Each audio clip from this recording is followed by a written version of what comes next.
مرحبا يا جماعة. أهلا وسهلا فيكم. We have a lesson today.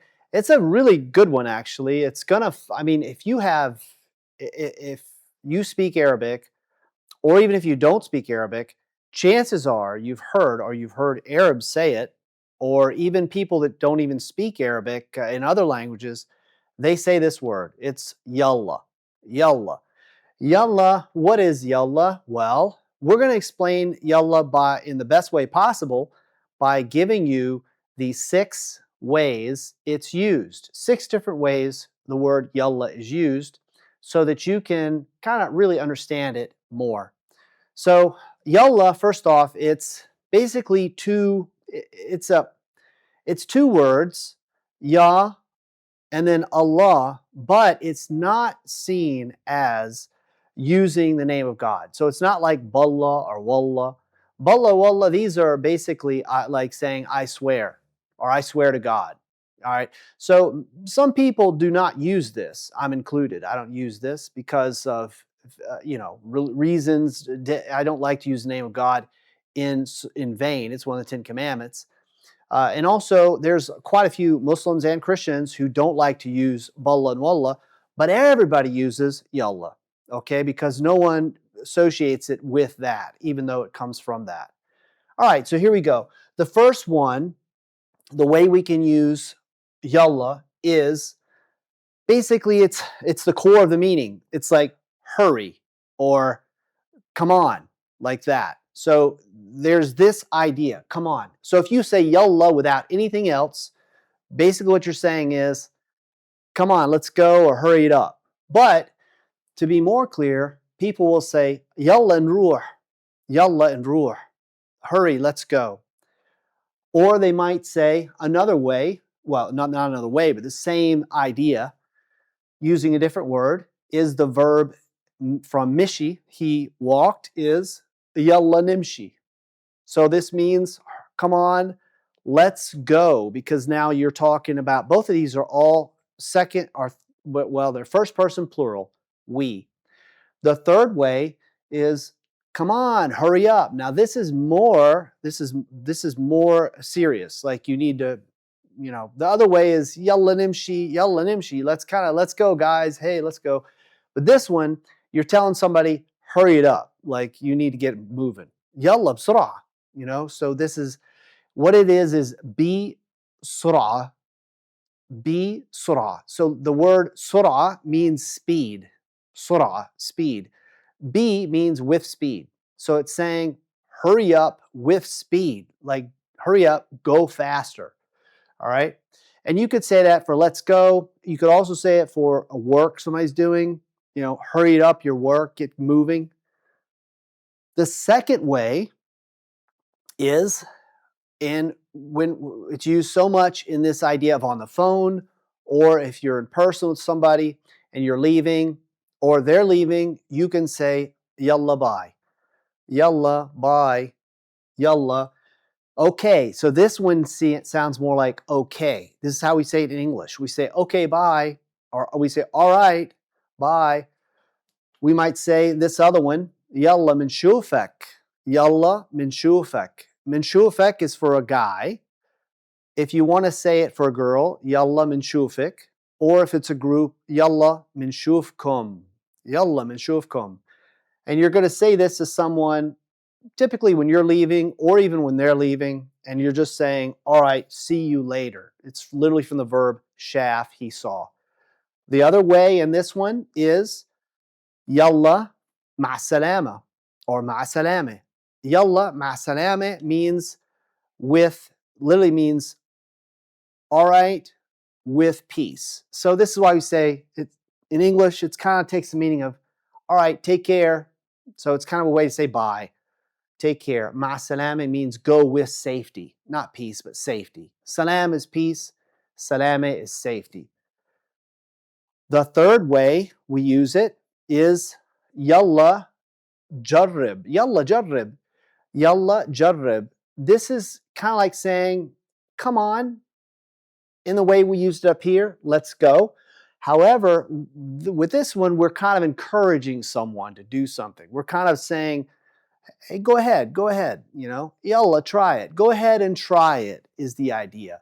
Go ahead and try it. So jarrib is the command here. So we use command in this sense. All right. When you use a command with yalla, yalla, and then the command, you're basically saying, encouraging the person to do it. Okay. Yalla jarrib literally means come on, try it. Or actually, come on, try, but it is also inferred. Okay. Whatever it may be, a food or doing something, whatever it may be. And the next one is, well, how do we say, come on, let's eat? From ekil, meaning, well, akila, of course, in Fusha means he ate. Ekil, he ate. Akil, akil, which is this kasra, is food. And this is yalla nokul. So yalla becomes a helping verb. It's kind of like a helping verb. And nokul means we eat. Yalla, let's eat. So that's the actual meaning of it. Yalla, let's eat. Or yalla nokul. Okay. And number 3, the last one here on this is go ahead, speak. Go ahead, say it. Yalla, ihki. So if someone is having a hard time saying something, or you want them to just get to it and say it, you can say, Yalla, ihki. Yalla, ihki, shufi. You know, what is it? All right, that's that. Let's go to the next one for number 4. Okay. Number 4, we can use it in the sense of we're saying, okay, can you do something? Or we had somebody on hold and we're coming back and we're saying, you know, or we didn't hear what they did, or we didn't, it's kind of like basically we're not sure of what they want.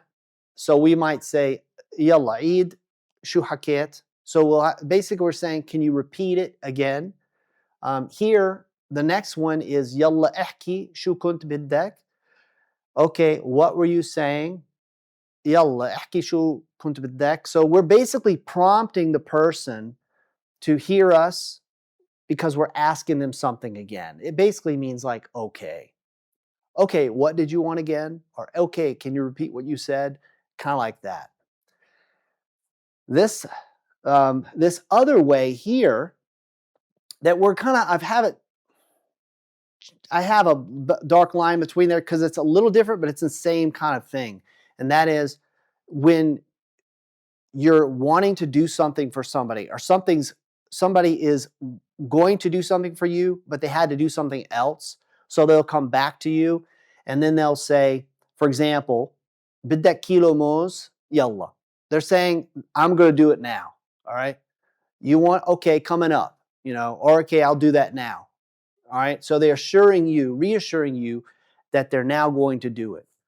This one here, yalla, we could say, yalla, hayni jay. Yalla, hayni jay. You're assuring the person, you're saying, here I am coming. Okay, here I am coming now. Jay means I am coming, or he is coming. It's, if you want to say yalla hayni jay, you're talking from a girl. You would say, or yalla hayni or hayna jayin. Yalla hayna jayin. That means, okay, we're all coming now. All right, so we're going to be there in a minute. All right. Okay, so it's a prompt to do something. Okay, and number 5, the 5th way it's used is like a challenge to someone. So this is a kind of a light challenge to someone, but you can say, Yalla warjini, yalla warjini. You're saying basically, show me, go ahead and show me then. If you think you can do it, show me. Somebody says, I know how to do, I can do it better than you. And you can say, Yalla warjini. That's the kind of the idea there. And you can change the nebrat as-sawt, which means you can change the voice to make it more heavy, like serious, or you can make it more fun, loving, and what have you, like this.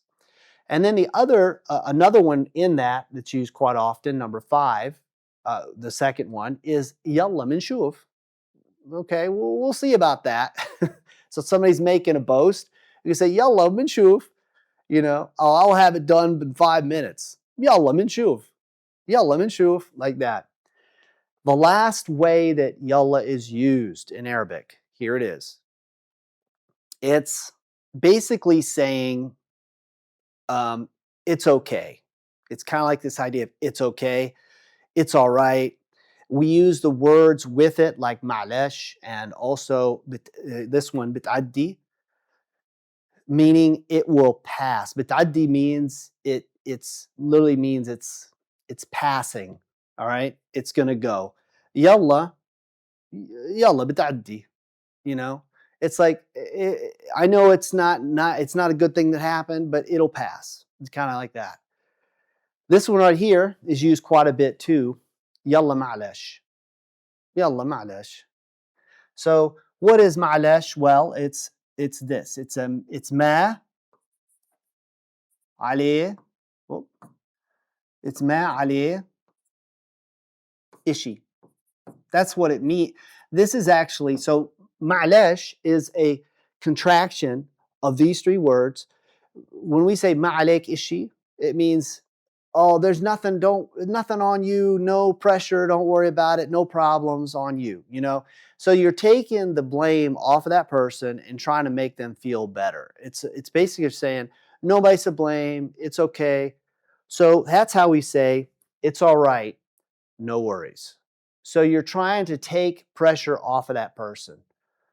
You say, Yalla ma'lesh, don't worry about it, no worries. And then the next one is, oh well, what can we do? It's fate, all right? And that one here is Yalla شو بنقدر نسوي? Yalla شو بنقدر نسوي? نصيب. So something bad happened. It could be anything bad. It could be an accident. Could be maybe somebody made a bad grade on the test. It could even be somebody got fired. You say, Yalla شو بنقدر نسوي? So shu, what, nigdar, can, and so we do. All right. So it's like, oh well, yalla, oh well, what can we do?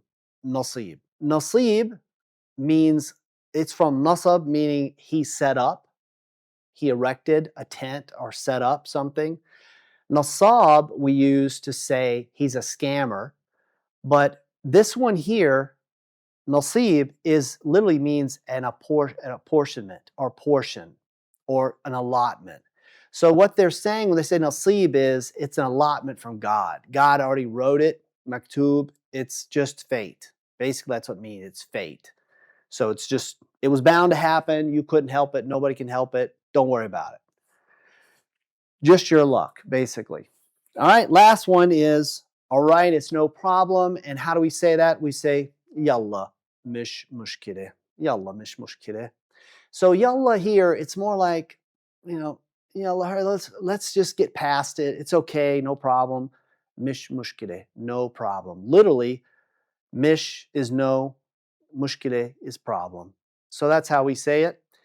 Yalla is a great word, and it's something that every beginner student should know, as well as many advanced students do not know all these usages. In fact, some of you have a high level of Arabic, and a lot of this stuff, not a lot, but I would say maybe a quarter of this is new for you.